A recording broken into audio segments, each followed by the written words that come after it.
垂丝茉莉的所有的养护问题，咱们看这一个视频就够了啊！直接咱们就上干货。问题一：垂丝茉莉黄叶尖出现那种黄尖，咱们检查光照过强，浇水不及时，咱们缺过水，浇水浇晚了，那它属于一个缺水后遗症。还有一个问题就是你养护环境光线过于暗淡，主要排查这3点原因，没有什么大事儿。问题2：垂丝茉莉叶尖发黑怎么办？垂丝茉莉出现那种叶尖发黑的现象，咱们主要排查土壤积水，比如说你买到了土质过细的一个垃圾土，花盆底部排水性不好，这些问题导致的花盆底部积水问题，那么会出现叶尖发黑的一个现象。问题3：垂丝茉莉底部黄叶掉叶怎么办？那垂丝茉莉底部出现黄叶掉叶，其实就是浇水量不够啊，你盆土没有浇透，或者是浇水晚了，它之前旱过，会导致它底部叶片发黄脱落啊，均匀的发黄。问题4：垂丝茉莉叶尖大面积发黑变成褐色，咱们怎么办？垂丝茉莉叶尖大面积的发黑发褐色，咱们这时候排查什么？肥料使用过多，缓释肥、复合肥、水溶肥的啥你都往上整，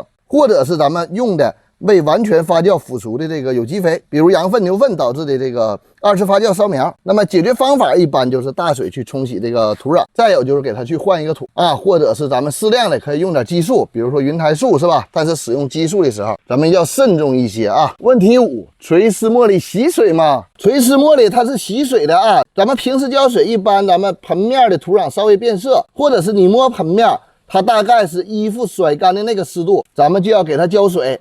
浇水要完全浇透。问题6：垂丝茉莉喜欢光照不？垂丝茉莉是喜光的啊，咱们夏季高温的时候尽量不要直晒，春秋冬3季咱们可以给一些直射光。问题7：垂丝茉莉叶片不绿怎么办？那么像那种整体叶片不绿，新叶略微有一点畸形，那么就是缺肥缺素，咱们可以使用这个通用型的营养液1比2000兑水，浇水就用，连用个3次到4次，那么后期这个新叶长出来油绿，那么这个植物就好了。问题8：垂丝茉莉用什么肥呀？垂丝茉莉正常生长的时候，通用加冠花营养液，它俩7到10天使用一次，它2种营养液交替使用就 OK 了，非常简单。问题9：垂丝茉莉不开花怎么办？垂丝茉莉开花，它一般是温度是20到25度左右开花，太热或者太冷的时候它不开花。那么北方10月中旬可以进行催花，那么咱们给它增加光照的同时，可以用那个冠花型的营养液，浇水就用，连用它3次到4次进行催花。问题10：垂丝茉莉叶片凹凸不平是咋回事？如果这个垂丝茉莉的叶片大量的凹凸不平，凹凸